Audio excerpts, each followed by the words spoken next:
ये आकाशवाणी रायपुर है। प्रादेशिक समाचार बुलेटिन के साथ मैं लता देवी चौहान।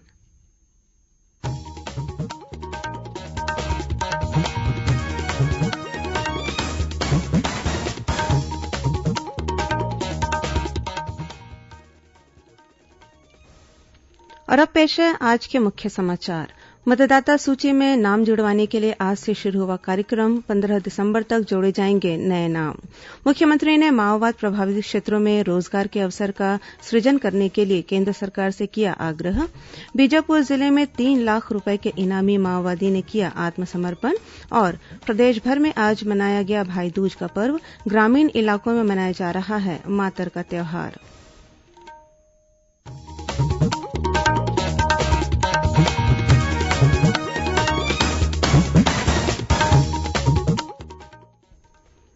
कोरोना महामारी के खिलाफ देश एकजुट होकर लड़ रहा है। आप भी हमारे साथ सुरक्षा और बचाव के 3 आसान एहतियाती उपायों का संकल्प लें।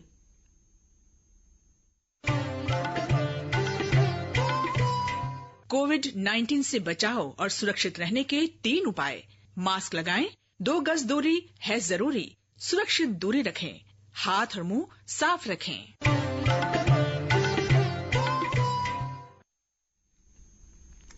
अब समाचार विस्तार से। छत्तीसगढ़ में विशेष संक्षिप्त मतदाता पुनरीक्षण कार्यक्रम के तहत आज विस्तृत मतदाता सूची का प्रकाशन किया गया। मतदाता 15 दिसंबर तक दावा आपत्ति प्रस्तुत कर सकेंगे।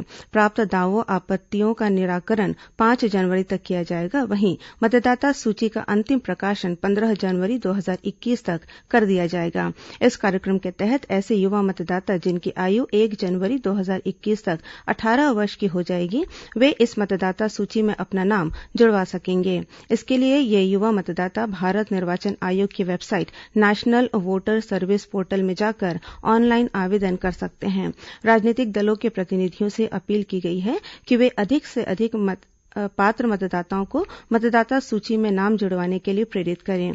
पुनरीक्षण के दौरान नए मतदाता जोड़ने के साथ ही स्थानांतरित मतदाताओं के नए निवास स्थान के अनुसार संशोधन और मृत मतदाताओं के नाम हटाने की कार्रवाई की जाएगी। मुख्यमंत्री भूपेश बघेल ने केंद्रीय गृह मंत्री अमित शाह को पत्र लिखकर बस्तर संभाग में माओवादी समस्या के निराकरण के लिए सुझाव दिए हैं। श्री बघेल ने पत्र में कहा है कि वर्तमान में जारी रणनीति के साथ ही प्रभावित क्षेत्रों में बड़ी संख्या में रोजगार के अवसरों का सृजन किया जाए, जिससे माओवाद प्रभावित क्षेत्रों में बेरोजगार युवक माओवादी समूह में शामिल होने के लिए विवश न हों। मुख्यमंत्री ने केंद्रीय गृह मंत्री से बस्तर में स्थापित होने वाले स्टील प्लांट्स को 30% छूट पर लौह अयस्क उपलब्ध कराने का भी निवेदन किया है, ताकि सैकड़ों करोड़ रुपए का निवेश और हजारों की संख्या में प्रत्यक्ष तथा अप्रत्यक्ष रूप से रोजगार के अवसर प्राप्त हो सके। मुख्यमंत्री ने वनांचल में होने वाले लघु वनोपज और वन औषधियों के उत्पादकों और संग्राहकों को समुचित लाभ दिलाने के लिए इन क्षेत्रों में स्थापित होने वाली प्रसंस्करण इकाइयों और कोल्ड चेन निर्मित करने के लिए अनुदान देने की आवश्यकता जताई है। श्री बघेल ने लोगों की आजीविका के साधनों के विकास के लिए माओवाद प्रभावित जिलों के कलेक्टरों को कम से कम 50-50 करोड़ रुपए की राशि प्रतिवर्ष दी जाने की मांग भी की है। देश में कोरोना संक्रमण से स्वस्थ होने की दर में और सुधार हुआ है और यह 93.27% हो गई है। केंद्रीय स्वास्थ्य मंत्रालय के अनुसार अब तक 82,49,000 से अधिक कोरोना संक्रमित मरीज स्वस्थ हो चुके हैं। इस समय करीब 5 लाख मरीजों का उपचार चल रहा है। केंद्रीय स्वास्थ्य मंत्रालय ने कहा है कि जांच, निगरानी और उपचार की रणनीति पर कारगर तरीके से अमल होने से संक्रमण से ठीक हो रहे लोगों की संख्या बढ़ रही है और मृत्यु दर में कमी आई है। इस समय देश में महामारी की वजह से मृत्यु दर 1.47% है, जो दुनिया में सबसे कम मृत्यु दर में से एक है। इधर छत्तीसगढ़ में कल 530 कोरोना संक्रमित नए मरीजों की पहचान की गई। इस बीच कल 623 कोरोना संक्रमित मरीज इलाज के बाद स्वस्थ भी हुए हैं। वहीं कल प्रदेश भर में 16 मरीजों की कोरोना संक्रमण से मौत हुई है।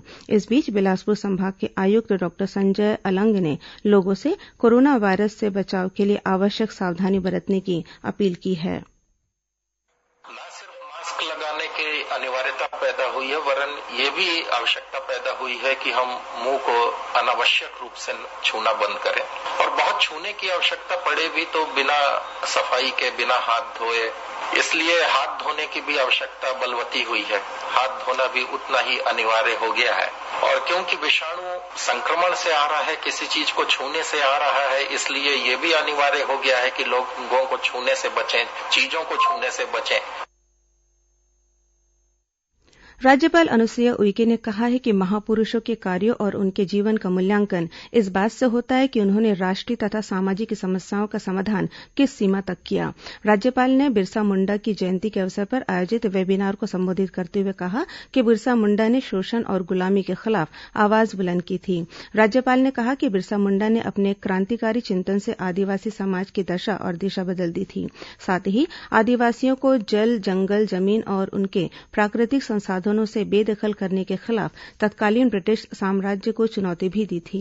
सुश्री उइके ने कहा कि बिरसा मुंडा ने अंग्रेजों से न केवल राजनीतिक आजादी के लिए संघर्ष किया, बल्कि आदिवासियों के सामाजिक और आर्थिक अधिकारों के लिए भी लड़ाई लड़ी।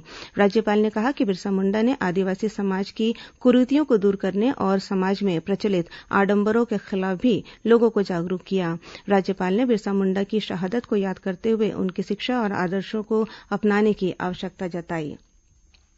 आज राष्ट्रीय प्रेस दिवस है। इसका आयोजन स्वतंत्र और उत्तरदायी प्रेस के प्रतीक के रूप में हर साल 16 नवंबर को किया जाता है। आज ही के दिन भारतीय प्रेस परिषद ने कार्य करना शुरू किया था। इस अवसर पर उपराष्ट्रपति एम वेंकैया नायडू ने कहा है कि प्रेस की आजादी पर कोई भी हमला राष्ट्रीय हितों के खिलाफ है और हर किसी को इसका विरोध करना चाहिए। एक वेबिनार के लिए वीडियो संदेश में श्री नायडू ने कहा कि लोकतंत्र स्वतंत्र और निर्भीक प्रेस के बिना जीवित नहीं रह सकता। उपराष्ट्रपति ने वैश्विक महामारी कोरोना के प्रकोप से उत्पन्न गंभीर खतरों की परवाह किए बिना जनता को लगातार सूचनाएं देने के लिए अग्रिम पंक्ति के कोविड योद्धा के रूप में प्रिंट और इलेक्ट्रॉनिक मीडिया के पत्रकारों की सराहना की। वहीं केंद्रीय सूचना और प्रसारण मंत्री प्रकाश जावड़ेकर ने मीडिया कर्मियों को शुभकामनाएं दी हैं। इस अवसर पर भारतीय प्रेस परिषद द्वारा आयोजित एक वेबिनार में श्री जावड़ेकर ने कहा कि प्रेस की आजादी पर हमला उचित नहीं है। छत्तीसगढ़ के मुख्यमंत्री भूपेश बघेल ने भी मीडिया जगत के लोगों को बधाई और शुभकामनाएं दी हैं। श्री बघेल ने कहा कि मीडिया जगत निडरतापूर्वक निष्पक्ष पत्रकारिता के माध्यम से देश में लोकतांत्रिक विमर्श को एक नई दिशा प्रदान करता है। श्री बघेल ने कहा कि फ्री प्रेस हमारे लोकतंत्र की विशेषता और आधारशिला है। उन्होंने कहा कि वैश्विक महामारी कोरोना में भी लोगों में जागरूकता लाने में प्रेस ने अहम भूमिका निभाई है। उन्होंने कहा कि प्रदेश में पत्रकार सुरक्षा कानून बनाने की प्रक्रिया भी अंतिम चरण में है।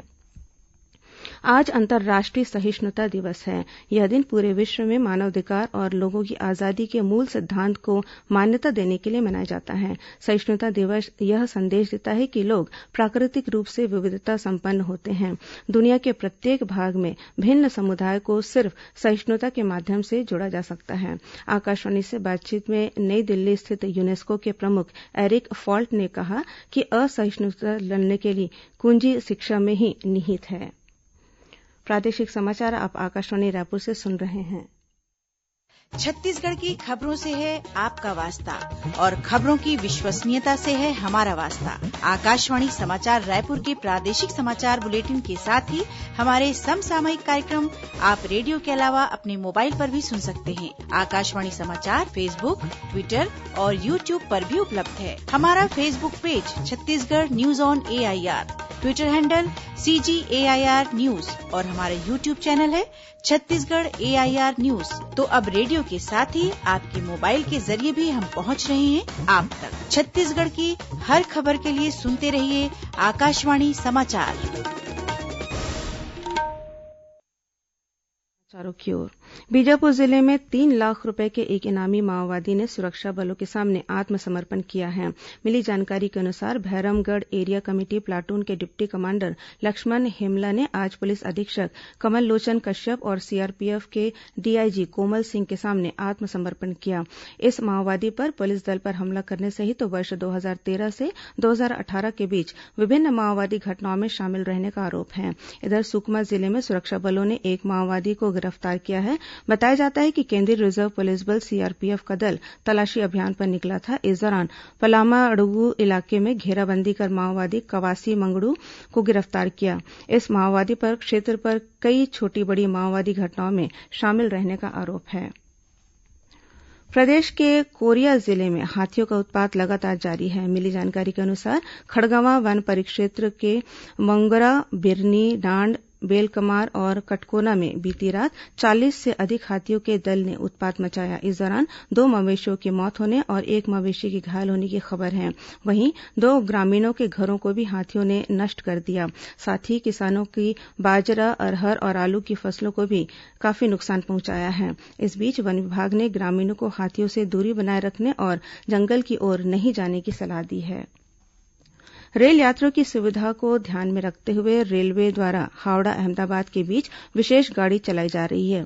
यह गाड़ी केवल आज अहमदाबाद हावड़ा के बीच संचालित की जाएगी। यह गाड़ी 5:15 पर अहमदाबाद से रवाना होकर दूसरे दिन राजनांदगांव, दुर्ग, रायपुर, भाटापारा, बिलासपुर, चांपा और रायगढ़ स्टेशनों से होकर गुजरेगी। इस ट्रेन के ठहराव वाले स्टेशनों से हावड़ा तक की यात्रा आरक्षित टिकट के साथ की जा सकती है। इस बीच किसान आंदोलन के कारण 17 और 18 नवंबर को कोरबा से छूटने वाली कोरबा अमृतसर त्रिसाप्ताहिक पूजा स्पेशल ट्रेन केवल मेरठ सिटी तक संचालित की जाएगी। वहीं 19 नवंबर को अमृतसर से बिलासपुर आने वाली train Meerut city railway station से बिलासपुर के लिए रवाना होगी। इसी प्रकार 18 नवंबर को दुर्ग से जम्मू तवी तक जाने वाली ट्रेन जम्मू तवी के स्थान पर नई दिल्ली स्टेशन तक संचालित की जाएगी। दीपावली के 5वें दिन आज राजधानी रायपुर सहित प्रदेशभर में भाई दूज का पर्व धूमधाम से मनाया जा रहा है। भाई दूज के मौके पर बहनों ने भाइयों के माथे पर टीका लगाया और उनके उज्जवल भविष्य की कामना की। भाइयों ने भी बहनों को उपहार दिया। कार्तिक मास के शुक्ल पक्ष के द्वितीया को मनाए जाने वाले इस पर्व को यम द्वितीया भी कहते हैं। भाई के प्रति बहन के स्नेह को अभिव्यक्त करने वाली इस पर्व को लेकर एक किंवदंती यह भी है कि यम देवता ने अपनी बहन यमी के लंबे इंतजार के बाद इस दिन दर्शन दिया था, तभी से यह प्रथा चली आ रही है। इधर प्रदेश के विभिन्न जिलों में आज मातर का त्यौहार भी हर्षोल्लास के साथ मनाया जा रहा है। इस अवसर पर धमतरी जिले में अखाड़चियों ने आकर्षक करतब्य दिखाए। वहीं ग्रामीणों ने देवी देवताओं की पूजा अर्चना कर सुख समृद्धि की कामना की। गौरतलब है कि आज के दिन राउत समाज के लोग मैदान में गायों के झुंड के बीच हैरतअंगेज करतब दिखाते हैं और शाम को मड़ई का आयोजन किया जाता है। मुख्यमंत्री भूपेश बघेल गोवर्धन पूजा के अवसर पर दुर्ग जिले में स्थित अपने गांव बेलौदी पहुंचे। इस मौके पर उन्होंने परंपरागत तरीके से गोवर्धन पूजा की और प्रदेशवासियों की सुख समृद्धि की कामना की। श्री बघेल ने पूजा के बाद ग्रामीणों से मुलाकात की और उन्हें त्यौहार की बधाई दी। दीपावली के बाद प्रदेश में लोक आस्था के पर्व छठ की तैयारियां शुरू हो गई है। इस सिलसिले में दुर्ग जिला प्रशासन और छठ समिति के पदाधिकारियों के बीच बैठक हुई। बैठक में कलेक्टर डॉक्टर सर्वेश्वर नरेन्द्र भूरे ने कोरोना के लिए जारी दिशा निर्देशों के अनुरूप छठ पर्व मनाने के निर्देश दिए हैं। साथ ही तालाब में छठ पूजा करने की अनुमति भी प्रदान कर दी गई है। इस दौरान केवल पूजा करने वाले ही घाट में जाएंगे। अन्य लोगों को घाट में जाने की अनुमति नहीं होगी। गौरतलब है कि इस बार छठ पर्व की शुरुआत 20 नवंबर से होगी। प्रदेश के कई जिलों की पुलिस ने इस बार दीपावली वृद्धाश्रम के बुजुर्गों के साथ मनाई। इसी कड़ी में राजनांदगांव के चिखली थाना के पुलिसकर्मियों ने भी बुजुर्गों के साथ दीपावली मनाई। इस दौरान पुलिसकर्मियों ने बुजुर्गों का हालचाल जाना और उनके स्वास्थ्य की जानकारी ली तथा उन्हें मिठाई भी खिलाई। साथ ही श्रीफल भेंट कर बुजुर्गों को सम्मानित भी किया। इस मौके पर चिखली थाना के पुलिसकर्मियों ने बुजुर्गों को हर संभव मदद का आश्वासन भी दिया। गौरतलब है कि छत्तीसगढ़ पुलिस वरिष्ठ नागरिकों को सहायता उपलब्ध कराने के लिए समर्पण अभियान चला रही है। मुंगेली जिले में इन दिनों दोस्ती सप्ताह का आयोजन किया जा रहा है। इसके तहत जिले के विभिन्न स्थानों पर विविध कार्यक्रमों का आयोजन किया जा रहा है। इसी कड़ी में चाइल्ड लाइन टीम द्वारा कलेक्टोरेट परिसर में बच्चों के साथ दीप प्रज्वलित कर दीपदान भी किया। गौरतलब है कि बीते 14 नवंबर से आगामी 21 नवंबर तक चलने वाली दोस्ती सप्ताह के अंतर्गत सेल्फी जोन, हस्ताक्षर अभियान, साइकिल रैली, मास्क वितरण, कोरोना वायरस से बचाव के लिए संदेश सहित बच्चों के खेल कार्यक्रम आयोजित किए जाएंगे। सोशल मीडिया के माध्यम से महिलाओं से ठगी करने वाले अंतर्राष्ट्रीय गिरोह के 2 विदेशी नागरिकों को रायपुर पुलिस ने गिरफ्तार किया है।